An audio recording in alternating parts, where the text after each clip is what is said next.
और आधुनिक स्थिति भी उस ढंग की है। सविता, अग्नि, आदित्य इत्यादि जड़ पदार्थ हैं, इनकी उपासना क्यों? सविता सूर्य है। मैंने एक दिन कहा था, सविता जो अभी उदय नहीं हुआ है वह सूर्य। इस आचार्य ने अपना मत व्यक्त किया। उदय भावी पूर्व सविता है और उदयास्त तक सूरज है। तो सविता सूर्य है, अग्नि जड़ है और सूर्य भी जड़ है, सविता भी जड़ है। तो क्यों उपासना उसकी करते हैं? हम इस ईसा की 21वीं शताब्दी में बैठे हैं ना, और ये जब उपासना की गई थी उसके लिए कह पाना भी मुश्किल है कि कौन समय रहा होगा। जो अत्यंत तार्किक हैं वे भी मानते हैं कि ईसा के 1500 वर्ष पूर्व वेदों की रचना हो गई है,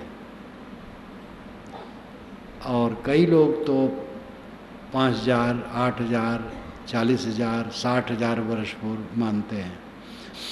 और जो भावुक लोग हैं उसको तो अनादि मानते हैं, वेद अनादि है।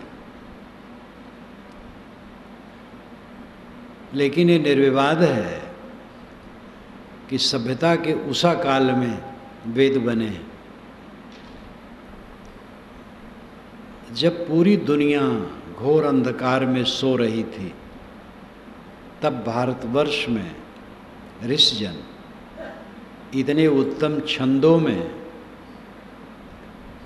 गृहस्थी व्यवहार, युद्ध, कला, ज्ञान, समाज व्यवस्था, देवी देवता, दार्शनिक विचार, आत्मविचार भी, ये सब इतने सुंदर छंदों में उन्होंने कहा है जिसका जोड़ा पूरी दुनिया में नहीं। प्राकृतिक शक्तियों को उन्होंने देव कहा। घोर अंधकार में हम बैठे हैं और इतने में सूरज उगने लगा, प्रकाश हो गया, और उसके उगते ही पूरा पूरा सब दिखाई देने लग गया। तो इससे बड़ा देवता और कौन होगा? हवा जब चलती है झकझोर देती है, इससे बड़ा देवता कौन होगा? आग जब लगती है तो सब कुछ को काला काला कर देती है। वेद पढ़िए आप तो उसमें बात आती है, आग के समान कौन देवता होगा? इस प्रकार भाव कवि उनकी उपासना में लग गए थे। लेकिन पीढ़ी दर पीढ़ी इस पर विचार होता गया और जड़ उपासना से हट करके आत्मचिंतन की तरफ ऋषिगण आए। इसीलिए वेदांत का अर्थ होता है वेद का अंतिम भाग आत्मज्ञान, जिसमें उन्होंने अहम ब्रह्मास्मि कहा, मैं ब्रह्म हूँ। पहले आग को ब्रह्म कहा गया था, ब्रह्म बृहत्वाद ब्रह्म, बढ़ने से वो ब्रह्म है। आग को जलाओ बढ़ जाती है, अथवा आग बड़ी है, जलाती है, प्रकाश करती है, इसलिए ब्रह्म। और उसमें जो हवन करते हैं वो ब्राह्मण, कोई भी करे वही ब्राह्मण।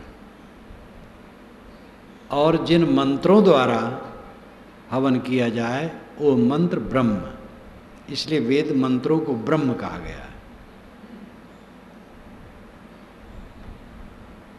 तो वेदांत माना गया आत्मज्ञान, चेतन की उपासना शुरू हो गई। बहुत पीछे बौद्धों और जैनों का प्रचार हुआ तो महात्मा बुद्ध के निधन के 500-700 वर्ष बाद मूर्ति स्थापित हो गई और बड़े धूमधाम से बौद्धों मूर्ति पूजा होने लगी, जैनों में भी होने लगी। उसकी देखा देखी वैदिक परंपरा में भी मूर्ति पूजा आने लगी। पहले तो ऐसी मूर्ति पूजा नहीं आई।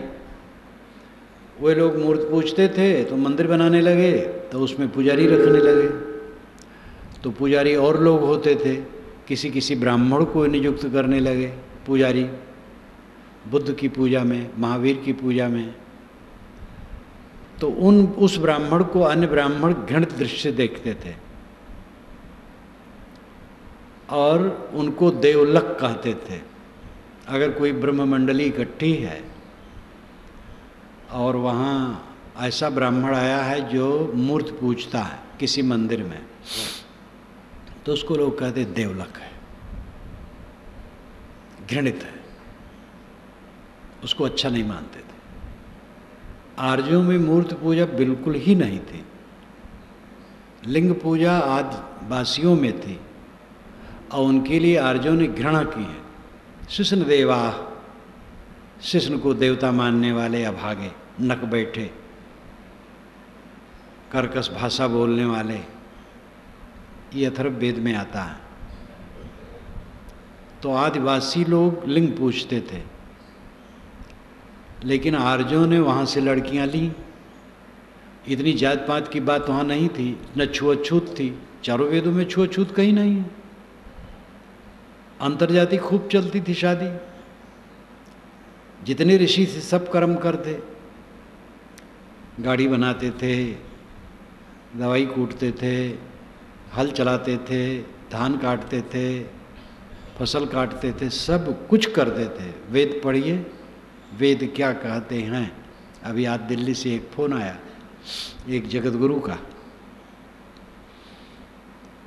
मेरा वेद पढ़ रहे हैं, तो उन्होंने कहा मूल वेद मुझे बताइए कहाँ मिलेगा। तो मैंने पता उनको बता दिया कि अमुक जगह से उसी दिल्ली में मिल जाएगा। वो खुश हैं, पढ़ रहे हैं उसको। तो वेदों के मंत्रों के रचयिता बड़े उदार हैं। विवाह शादी सब अंतर्जाति चलती थी। अंतर्जाति क्या, विशेष जाति पात मानते ही नहीं थे। वर्ग था, जैसे अंग्रेजों को गर्व था अपने गोरे होने का, इसी प्रकार आर्यों को गर्व था अपना गर्वीला स्वभाव, लेकिन छुआछूत नहीं मानते थे। आदिवासियों की लड़कियां लेते थे। तो आदिवासी की लड़की आई, अपने पिटारी में लिंग भी रखे है पत्थर की, क्योंकि उसके नैहर में पूजा जाता है, तो यहाँ भी रख करके पूजने लगी। पत्नी कहा भाई ये तो हमारे यहाँ नहीं चलता है, फेंको इसको, बहुत कड़ा है, फेंकवा दिया। नरम है तो इतने कह के रख गया कि ये तो हमारे यहाँ नहीं चलता था, तुम क्या नई चीज़ लाई हो। लेकिन वो पूछती रही, तो वो चुप रहा। अथवा उसने पेटी में रख दिया, एक दो पीढ़ी बीत गई, पेटी में से निकली वो चीज़, समझे कि हमारे यहाँ पूजा जाता था, पूजना शुरू हो गया। पूछते पूछते लिंग पूजा इतनी हो गई कि काशी विद्वानों की नगरी में लिंग पूजा ही श्रेष्ठ है, विश्वेश्वरनाथ। लेकिन इतना असर अवश्य है कि ब्राह्मण शिवलिंगी पर चढ़ी हुई किसी भी वस्तु को खाता नहीं। मेरे ज़माने में तो था, तो अब पता नहीं। मेरे ज़माने में था कि ब्राह्मण अंडा मांस कम से कम इस तरफ के नहीं खाते थे, लेकिन अब तो सुनता हूँ बड़े धड़ल्ले से खा रहे हैं, बड़े मौज से। तो बढ़ रहा है विकार। तो लिंग पर चढ़ा हुआ कोई प्रसाद ब्राह्मण नहीं खाता था, परंतु केवल लिंग ही नहीं रह गई, उसको शिवलिंगी कहा गया। उसके पश्चात फिर मूर्तियां बनने लगी। बुद्ध महावीर की मूर्तियां थी ही, शिव की मूर्ति बहुत पुरानी तविश बनने लगी, वासुदेव कृष्ण की बनी, राम की मूर्ति भी आज से 800 वर्ष पूर्व बनने लगी, उसके पहले नहीं थी। फिर मूर्ति पूजा खूब धड़ल्ले के साथ हिंदू समाज में चलने लगा। तो ये सब तो चलता रहता है। अब आप स्वयं सोचिए आपको क्या करना है। मूर्ति चित्र स्मारक है, महापुरुषों के स्मारक है,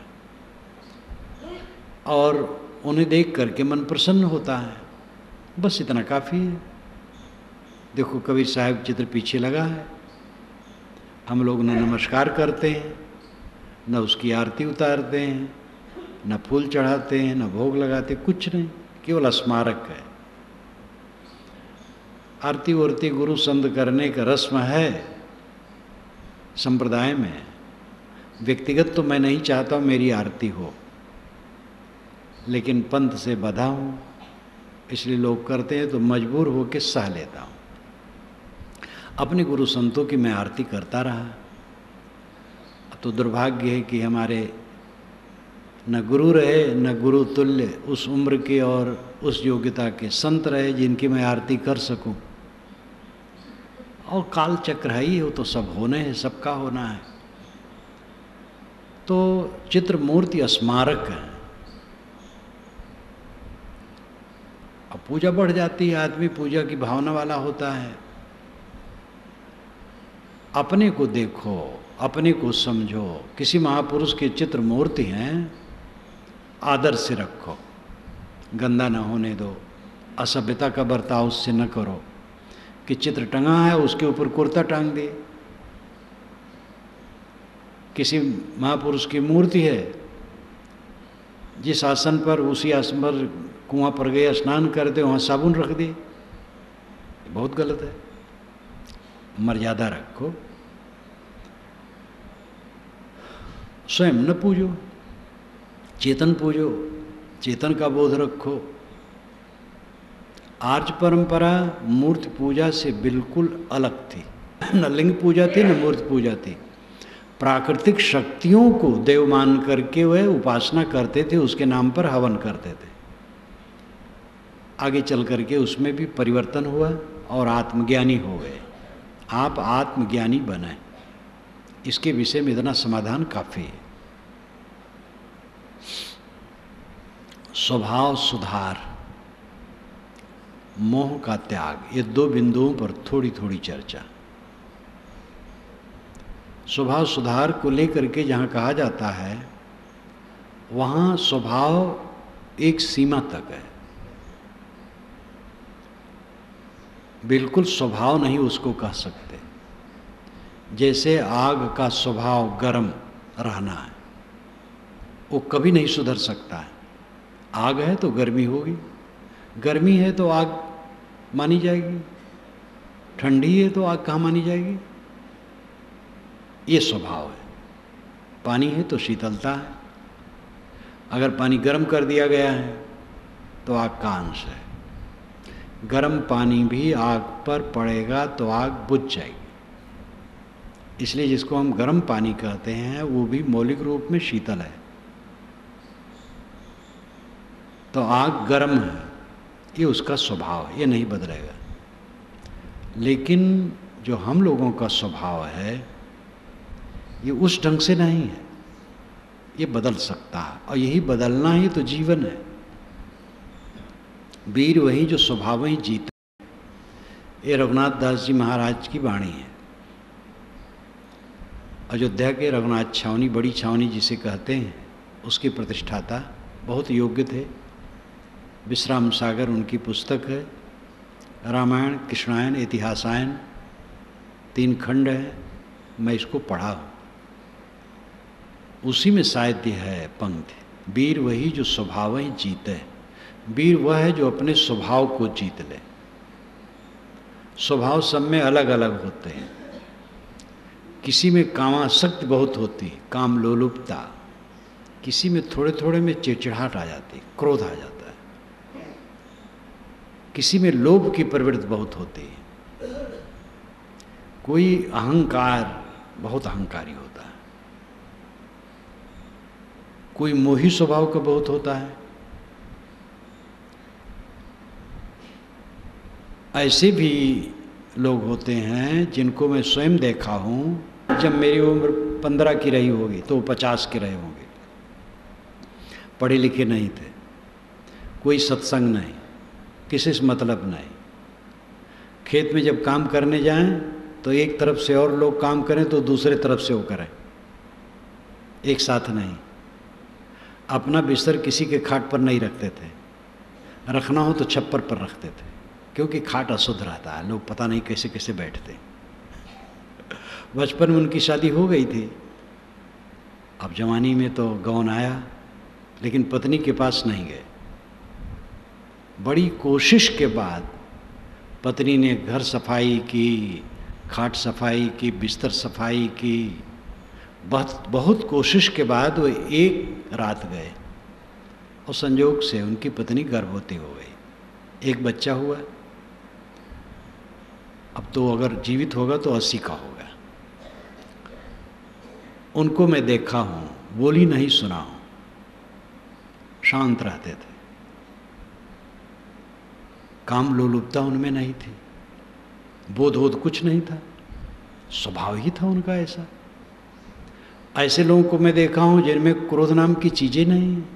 जब कोई गाली दे उनको, कदाचित गाली दे तो कह अरे भैया काहे गिरी आओ, तो भैया काहे गिरी आओ, तो गाली देने वाला बेचारा ठंडा हो जाए। ऐसा चांस मैंने देखा था कि उनका पशु किसी के खेत में पड़ गया, चरने लगा, वो गाली देते हैं तो कहे भैया हो क्यों गाली देते हो भैया, वो ठंडा हो जाए। क्रोध करते कभी उनको देखा ही नहीं, वो भी अनपढ़ गंवार थे, कोई बोध विचार नहीं, लेकिन क्रोध स्वाभाविक ही उनमें नहीं था।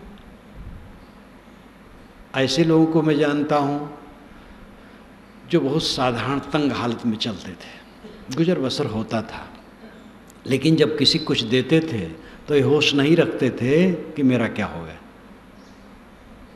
उठा के दे दिए बस, इतने निर्लोभी, और कोई बोधवान नहीं थे। ऐसे अनेकों को मैंने देखा है कि वह न पढ़े थे, न ज्ञान था, न सत्संगी थे, लेकिन कई भयंकर दोष से जो दूसरे ज्ञानी तक पीड़ित रहते हैं वे उससे पीड़ित नहीं थे। और ऐसे भी देखे ही जाते हैं कि जो धनिष्ठ धनी है, महालोभी हैं, ज्ञानी हैं, क्रोध आ जाता है बहुत,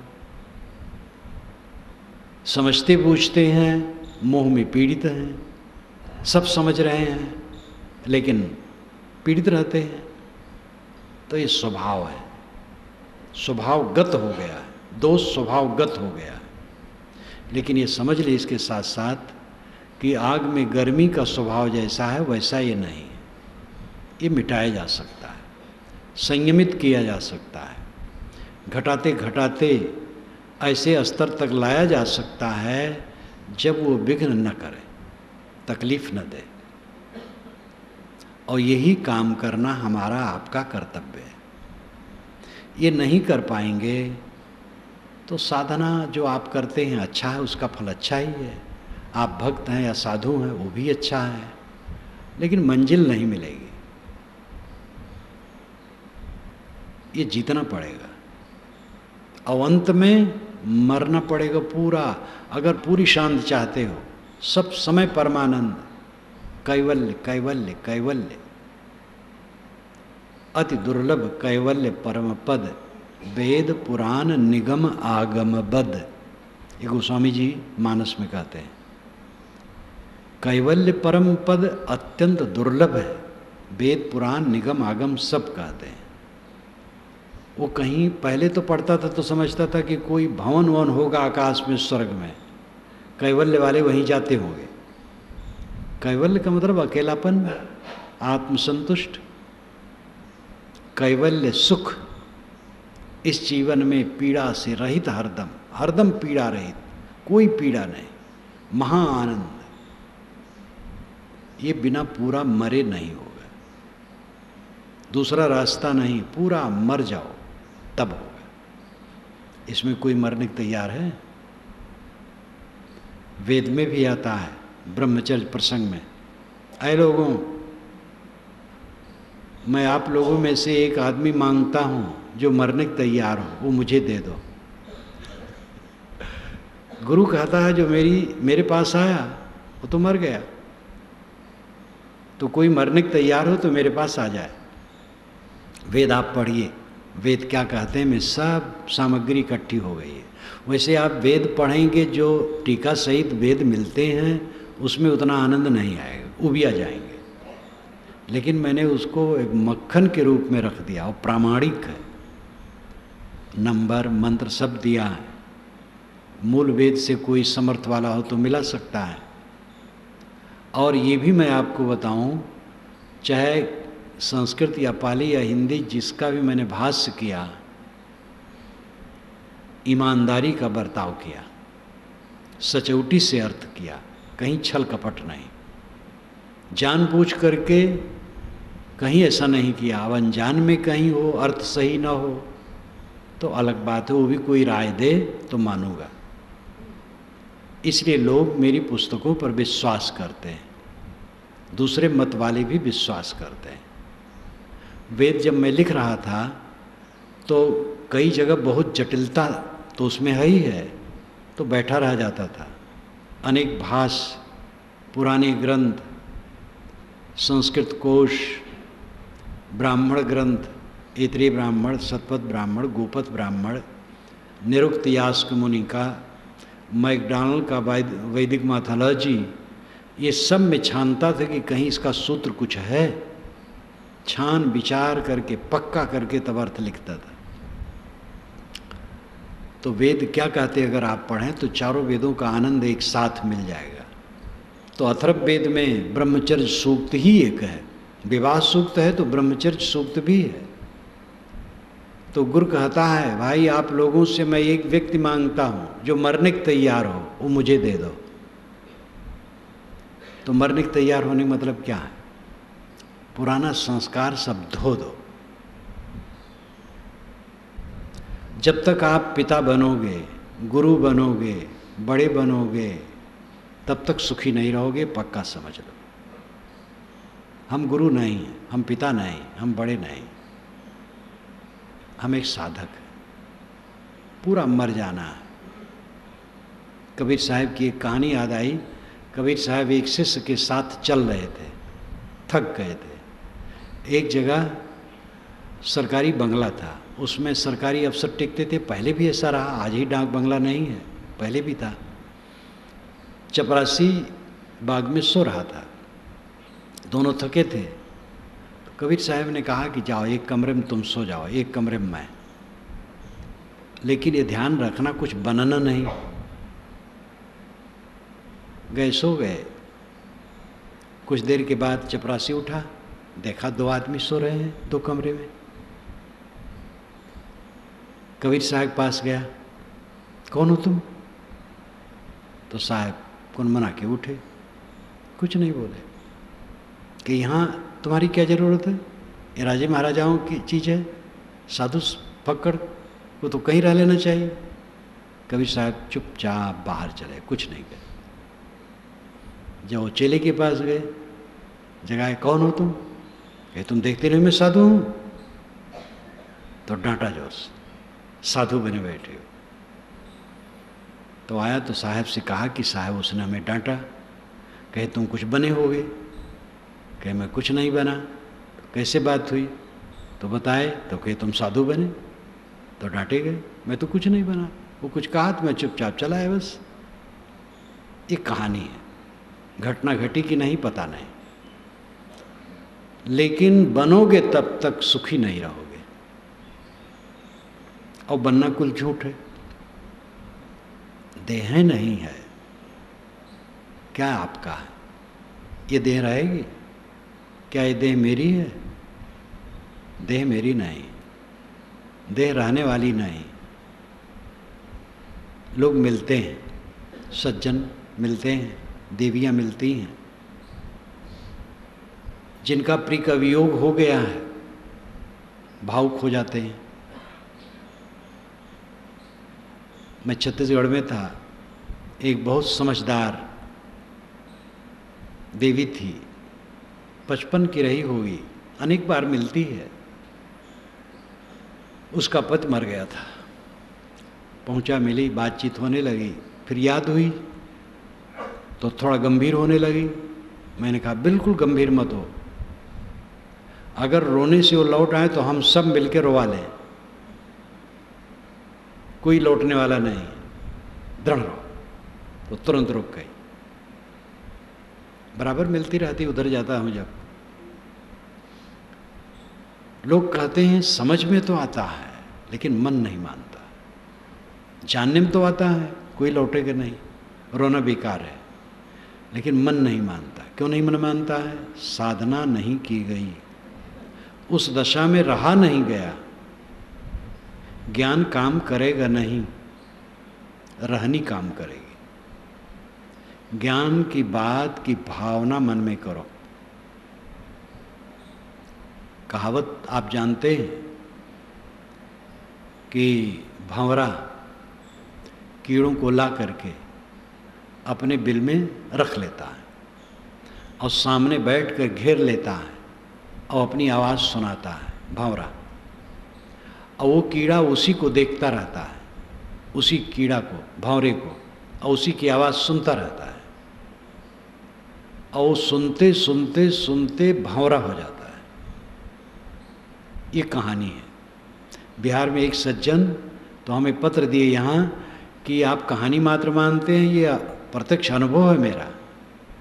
तो जब कटिहार गया तो मिलने आए और बड़े धीरज रखे, अनेक लोग बैठे थे पूछने वाले मेरे निवास पर। जब सबका समाधान हुआ तब उन्होंने कहा महाराज मैं वही हूँ जो पत्र दिया था। मैंने कहा आप अनुभव तो मेरा अपना अनुभव मुझे कैसे अनुभव कराएंगे? लेकिन कीड़ा कोई लावे, एक कीड़ा तो अपनी आवाज़ सुनावे तो वो कीड़ा बदल जाए, ये अवैज्ञानिक बात है। भंवरे कीड़ों को लाते हैं खाने के लिए, काट कूट करके अंदर में डाल देते हैं, वो खाते हैं, उनके बच्चे खाते हैं। उन्हीं के बच्चे, भंवरे के बच्चे जब बड़े होके निकलते तो समझते वो कीड़े निकले हैं। फिर जो हो, खास बात यह है, ये कहानी चलती है कि भंवरा कीड़ों को अपनी आवाज़ सुनाता है और कीड़े उसकी आवाज़ निरंतर सुनते सुनते भंवरा हो जाते हैं। जिसके लिए उदाहरण दिया जाता है वो ठीक है। बारंबार आत्माकार वृत्ति करते करते आदमी देहाभिमान से ऊपर उठ जाता है, आत्मा राम हो जाता है, क्लेश शून्य हो जाता है। आत्म भावना करनी चाहिए। देह भावना मजबूत है, आत्म भावना करो। देह की आसक्ति मजबूत है, आत्मा में आसक्ति करो। यही आसक्ति हो, श्री विशाल साहब ने कहा, इसी में आसक्ति होनी चाहिए।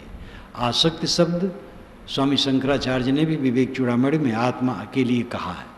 तो मैंने भाष्य में लिखा है कि आसक्ति शब्द विषयों के लिए प्रयुक्त होता है, आत्मा के लिए नहीं। इसलिए चौंकाने वाला शब्द है, किंतु स्वामी जी सही कहते हैं।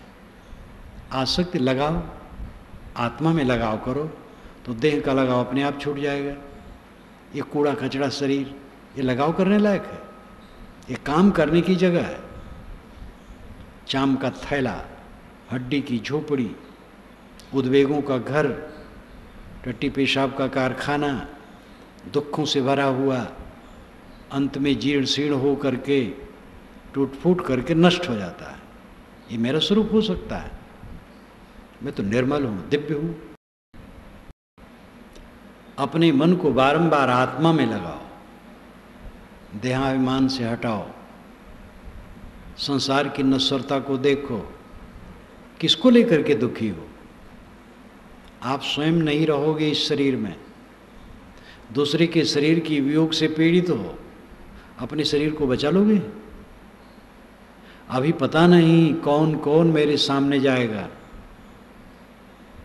प्यारे से प्यारे के वियोग के दिन को देखने के लिए पहले से कमर कस के तैयार रहो। इसकी चर्चा मुश्किल है, सुनने वाले मुश्किल हैं, इसलिए सुख शांति भी मुश्किल है। धर्म की चर्चा में तो भगवान की महिमा गाई जाती। अमुक भगवान इतने थे, इतने सुंदर थे, ऐसी आंखें थी, ऐसे गाल थे, ऐसा सीना था, हाथ पैर ऐसे ऐसे, उसी बड़ाई करते करते छक जाते हैं। फिर उनकी लीला नाम रूप लीला धाम, यही 4 की कथा। गीता सार पढ़ करके एक युवक ने मुझे पत्र लिखा कटनी से कि आपने तो गीता की टीका बड़ी सुंदर की है, लेकिन भूमिका अच्छी नहीं लिखी, उसमें आपने आलोचना कर दी है। कृष्ण भगवान के नाम रूप लीला धाम का वर्णन ही नहीं किया है। टीका आपकी बड़ी सुंदर है।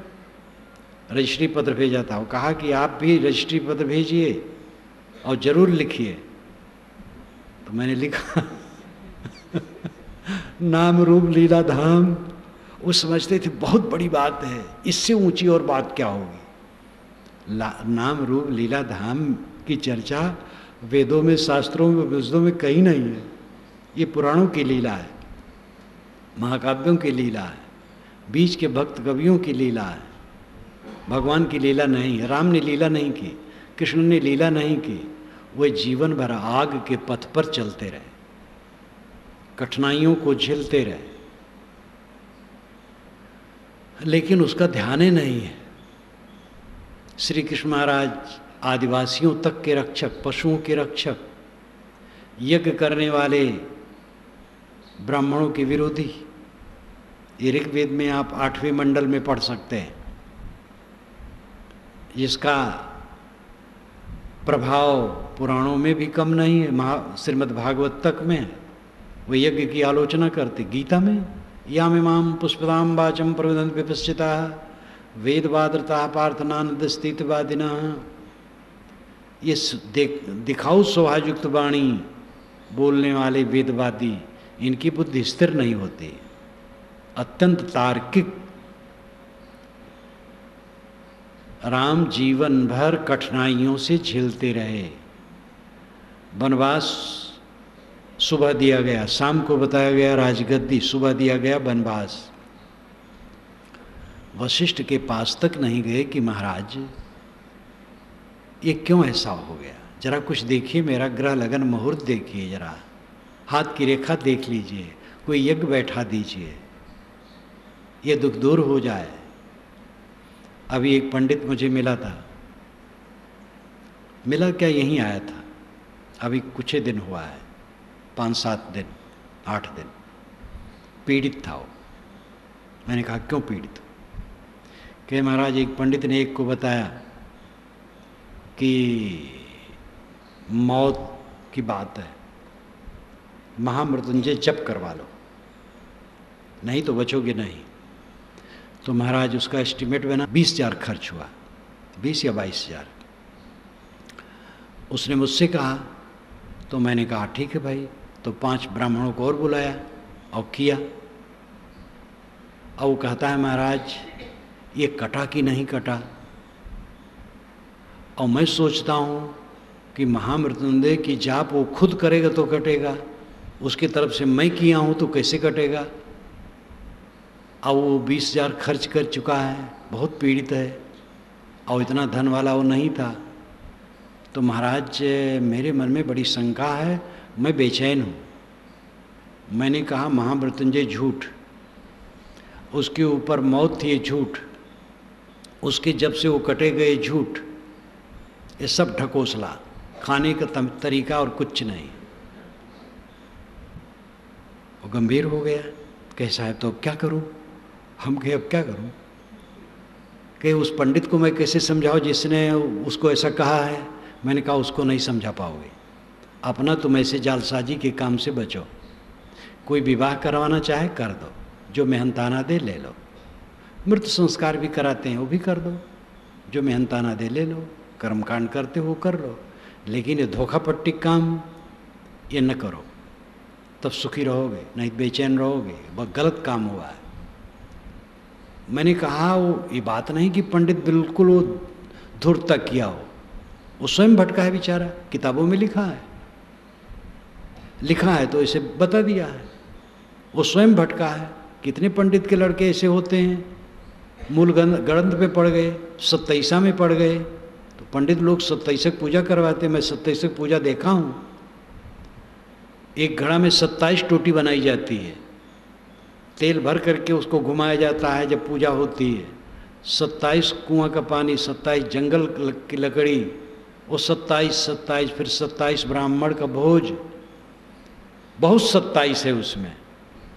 और पंडित कहते हैं कि बच्चे की आवाज़ पिता न सुने, नहीं तो बहुत गड़बड़ हो जाएगा। मुंह तो देखे ना, आवाज़ भी न सुने। ये नहीं कहता माता न सुने, जानता है पंडित माता कहाँ जाएगी, इसलिए बड़ा चतुर है। जिसने पैदा किया है वो तो पापी नहीं है, जो 9 महीने गर्भ में रखा है से अभागा को, उसको कुछ नुकसान नहीं होगा, पिता को होगा। तो ये सब इतना जाल है कि इसमें हिंदू समाज पीड़ित है। इतना जाल मुसलमान ईसाइयों में नहीं है, अपने ढंग का उनका भी है, कम नहीं है, लेकिन इतना कर्मकांड वाला नहीं है।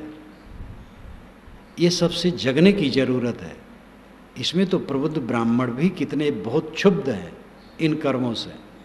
यही जमुना पार एक ब्राह्मण का ही निधन हो गया, एक ही लड़का विश्वविद्यालय में पढ़ता था।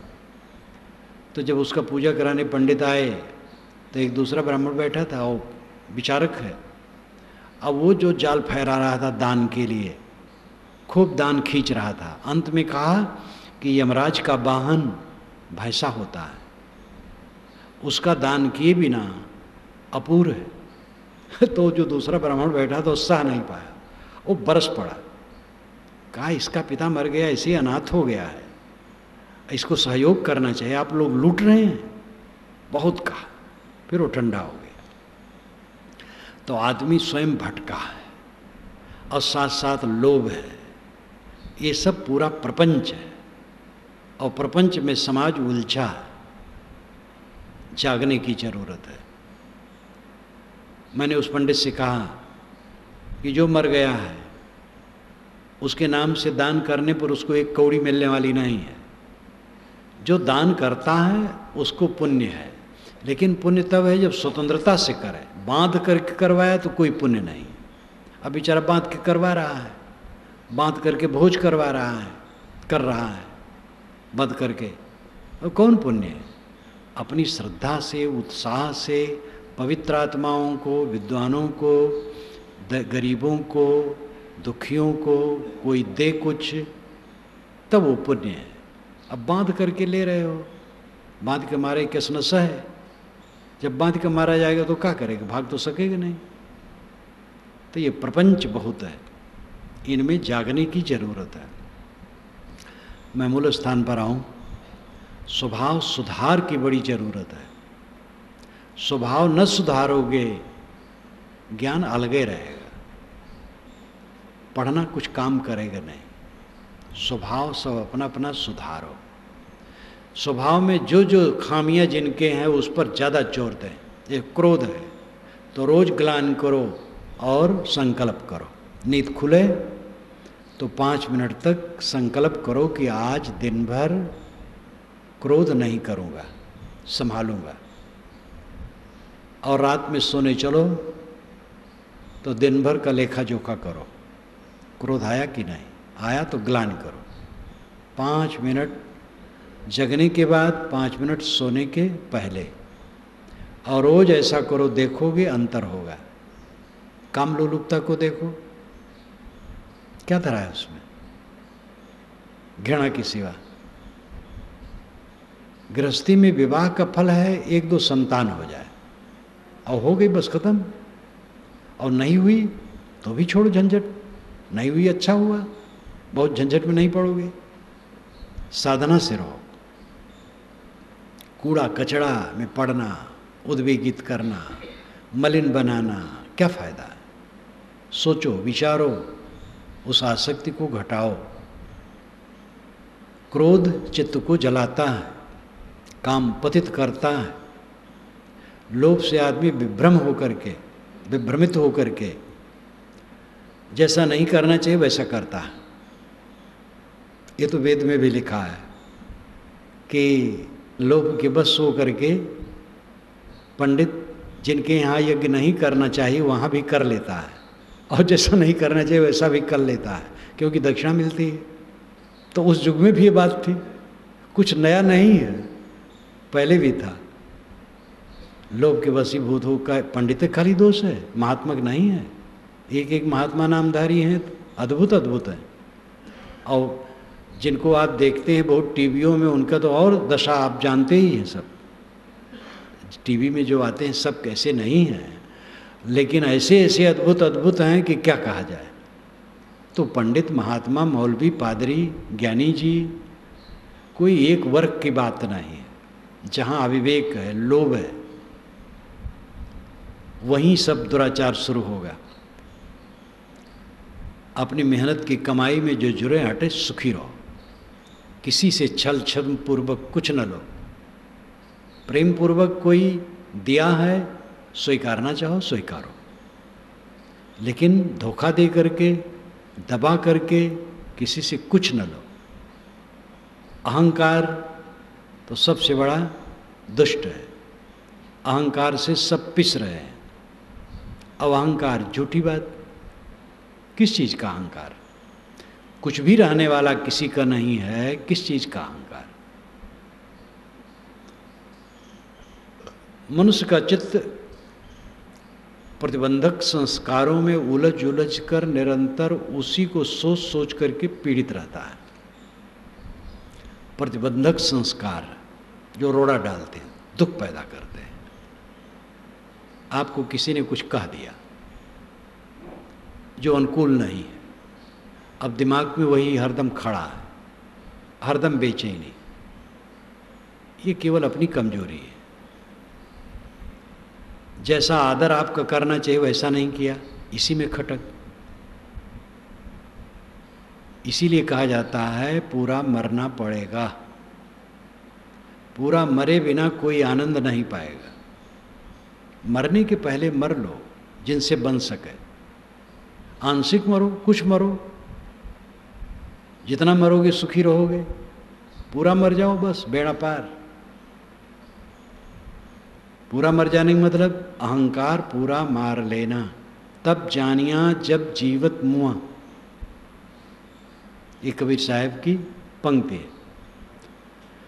तब जानिया जब जीवत मुआ, जीवन को तब जाना जब जीते जीते मर गया। शांत मुर्दा पर 1 किलो मिट्टी डालो, 1 मन डालो, बराबर है।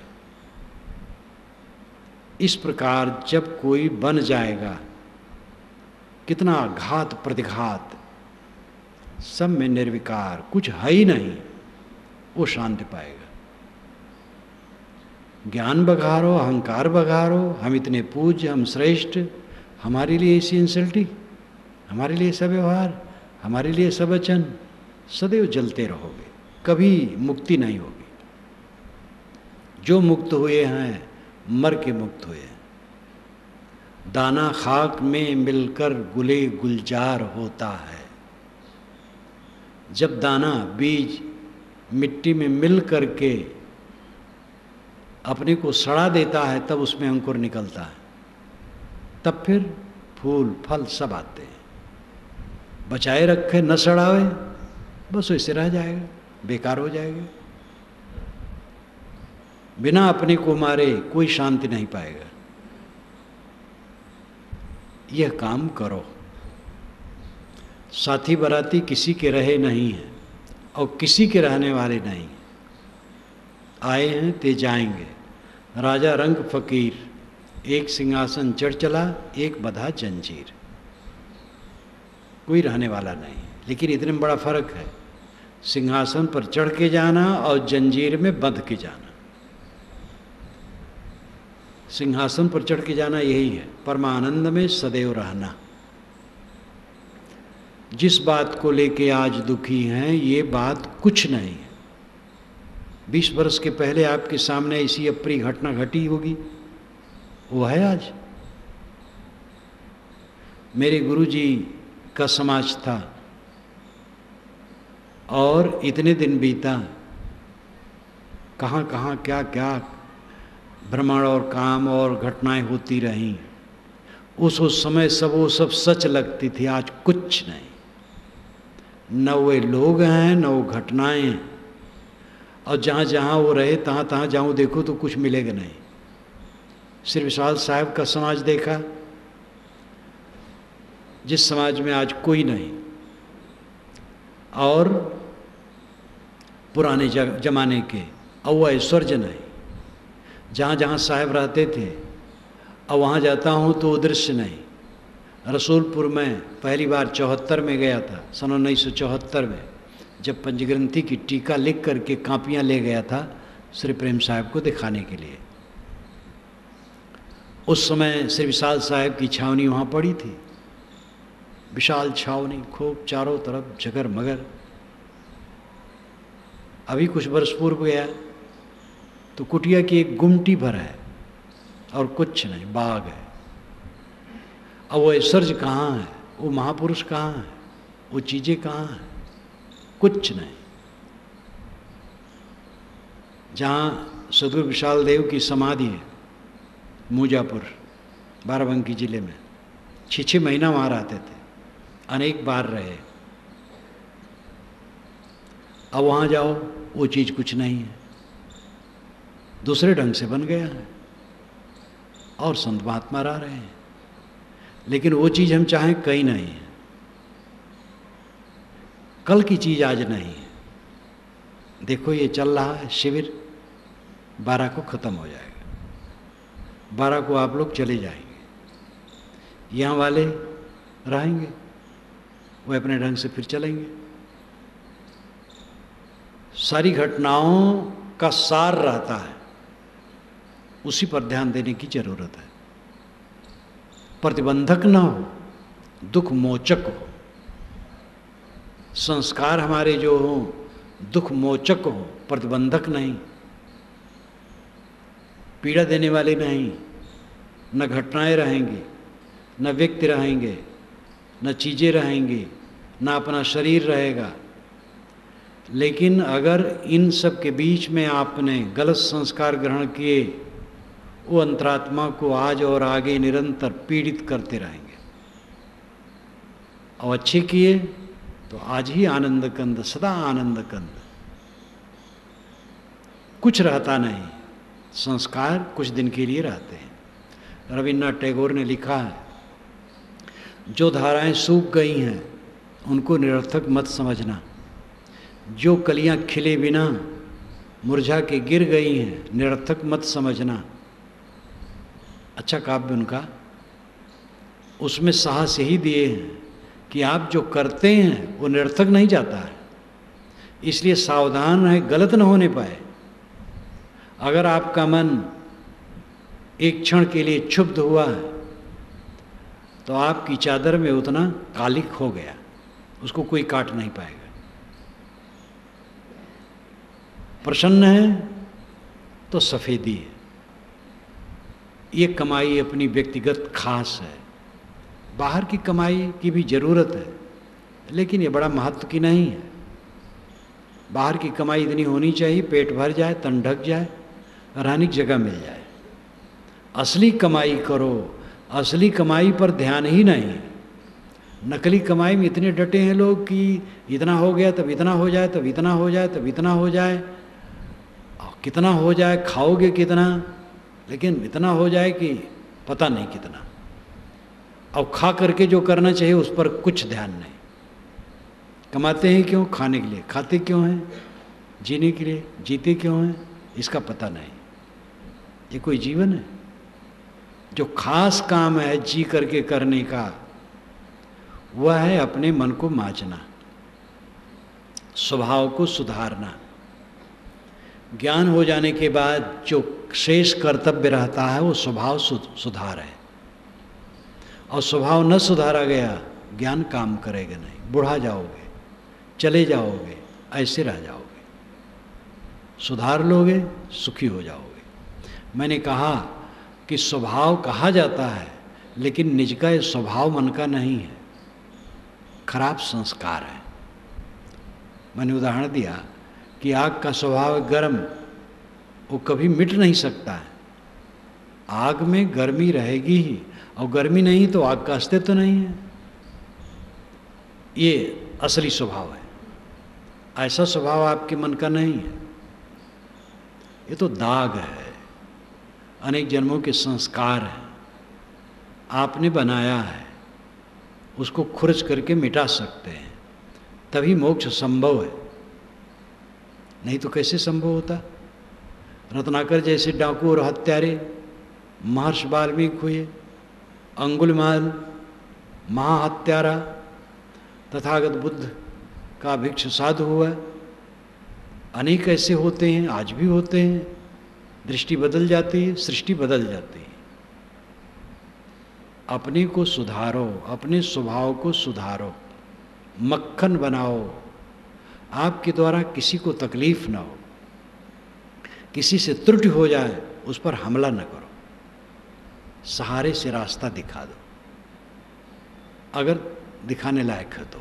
नहीं मानने वाला है तो चुप हो जाओ, हमला किसी पर मत करो, अपने को संभालो।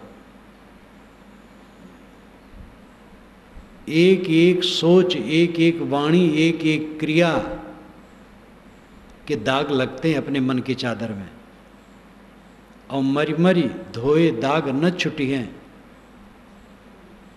एक बार दाग पड़ जाने पर फिर सहज नहीं है धो देना, भोगते रहो। तम्बाकू आपने खाना नहीं सीखा था, उससे मतलब ही नहीं था, लेकिन खाने लगे कुसंग में पड़ करके, अब छोड़ना बहुत मुश्किल है। उसमें लगना मुश्किल नहीं था, छोड़ना मुश्किल हो गया। बुराइयां जो मन में आ जाती हैं, छोड़ना मुश्किल। अस्थूल छोड़ दो तो मन का विकार छोड़ना मुश्किल। इसलिए बहुत संवेदनशील ये जीवन है, और उसमें मुख्य मुद्दा मन है, अत्यंत संवेदनशील। उसको हरदम संभालो। व्यवहार ठीक है, लेकिन व्यवहार मान करके फिर अपने स्वभाव को मत खराब करो। आप सबको बदल नहीं सकते हो, अपने को संभालो। जिनको बनना होगा बनेंगे, बिगड़ना होगा बिगड़ेंगे, क्या करोगे? अपने को न बिगाड़ो। किसी पर आपका अधिकार नहीं है, राय भर दे सकते हो। लड़का ऐसा है, पत्नी वैसी है, भाई वैसा है, शिष्य वैसा है, उलझते हैं लोग। अपना कैसे हो? अपना मीठ रहो, पूरा का पूरा अमृत। और उससे जिनको प्रेरणा लेना होगा लेंगे। राय देने लायक जब हो राय दे दो, नहीं राय सुनने वाले हैं चुप रहो। अपने को सोधो, अपने को निरंतर बनाओ। जिसने अपनी कायागढ़ की लड़ाई पर विजय पाई, जो अपने अहंकार ममकार को मार लिया, वो आनंद कंद हो गया, शीतल हो गया। आपका स्वरूप ही आनंद कंद है, आप में दुख है ही नहीं। दुख तो खरीद खरीद करके सब रखते हैं अपने पास, और वो खरीदने का दाम अहंकार है। अहंकार दाम चुका चुका करके सब दुख बटोरा जाता है, और इस अहंकार शत्रु को मारे बिना कोई सुखी नहीं हो सकता है। अपने अपने अहंकार को मारो। प्राप्त जीव इच्छा नहीं, केवल हंत छुड़ाओ। निज स्वरूप लख दया जो दीन जानी अपनाओ। श्री रामराज साहब पंचग्रंथी में कहते हैं, जीव को कुछ प्राप्त करने की इच्छा नहीं करनी है, केवल अहंकार से अपने को छुड़ा लेना है। अहंकार सांप 5 मुख वाला आत्म तत्व को दबा करके रखा है। जो विवेक ज्ञान की तेज धार से इसके 5 सिरों को काट करके इसको मार देता है, वो मुक्ति का आनंद पाता है। ये स्वामी शंकराचार्य ने विवेक चूड़ामणि में लिखा है। साधना का पक्ष बहुत सुंदर सुंदर उसमें है। अहंकार की अग्नि में दहत सकल संसार, ते से बाँचे संत जन केवल शांति आधार। ये गोस्वामी जी की पंक्ति है। अहंकार में सब चल रहे हैं तो हंता माँ सब ही पड़े। सदगुरु कहते सब अहंकार में पड़े, हंता देखे साध। जो अपने अहंकार को देखे वो साधु है। स्त्री हो, पुरुष हो, गृहस्थ हो, विरक्त हो, जो अपने अहंकार को देखे और अपने अहंकार को कुचलता रहे वो साधु। जो अपने अहंकार को मारता रहेगा उसको ताप नहीं लगेगा, उसको पीड़ा नहीं होगी। बच्चे ने कह दिया, बच्चा स्वतंत्र है। बच्चे ने कह दिया, क्या बुरा किया? शिष्य ने कह दिया, शिष्य स्वतंत्र है। किसी ने भी कह दिया हो, कोई हर्ज नहीं। हमें सहना चाहिए, मन मारना चाहिए अपना। अपने अहंकार को मारो, तब शीतलता मिलेगी। कोई और चारा नहीं है, पंचायत नहीं चाह रहा है। आपके बच्चे ने कुछ कह दिया, पंचायत करोगे, उसमें कोई विजय नहीं होगी। शिष्य ने कह दिया, पंचायत करने से कोई विजय नहीं होगी। छोटे भाई ने कह दिया, पत्नी ने कह दिया, पति ने कह दिया, अमुक ने कह दिया, पंचायत से कहीं हल होने वाला है? सरले तरीका है, अपना मन मार लो, झुक जाओ, छोटे हो जाओ। सबसे छोटा मैं हूं। इस प्रकार अपने को माने बिना कोई शीतल नहीं हो सकता है। एक ही यही रास्ता है। प्राप्त जीव इच्छा नहीं, केवल हंत छुड़ाओ। निस्वरूप लग दया जो दीन जानी अपनाओ। दूसरे जीवों को भी निस्वरूप समझकर कि मेरे समान सजात भाई ये भी हैं, उनको भी राह दो। संत सदैव दया किए, दूसरे को रास्ता दिखाएं। आप भी जो बन सके दूसरे की सेवा कर दो, लेकिन स्वयं अहंकार विहीन बनो। अपने को मारने के बाद ही अहंकार मारना। तब जानिया जब जीवत मुआ, कबीर साहब की पंक्ति है। जीवन तो तब जाना जब जीते जीते मर गया। ये अनुभव का विषय है। फिर कुछ लगता ही नहीं, पीड़ा ही नहीं होती, संताप ही नहीं होता है। शीतल शीतल अभेद्य किला में ऐसा महापुरुष निरंतर जीता है। महापुरुष का मतलब स्त्री पुरुष वाला नहीं। जो ऐसा हो जाए वही महापुरुष, स्त्री हो पुरुष हो कोई भी हो। संतों की संगत करो, स्वाध्याय करो, मनन चिंतन करो, अपने अपने स्वभाव को सुधारो, अपने अहंकार को मारो। इसी जीवन में पूरा शीतल बनो, पूरा आनंद कंद हो जाओ। ये जीवन का फल है। अहम शुद्ध चैतन्य ज्ञान स्वरूपम अजराहम अमराहम अखंडम मनोपम। अहम शुद्ध चैतन्य ज्ञान स्वरूपम अजराहम अमराहम अखंडम मनोपम। अहम शुद्ध चैतन्य ज्ञान स्वरूपम अजराहम अमराहम अखंडम मनोपम। अहम शुद्ध चैतन्य ज्ञान स्वरूपम अजराहम अमराहम अखंडम मनोपम। अहम शुद्ध चैतन्य ज्ञान स्वरूपम अजराहम अमराहम अखंडम मनोपम।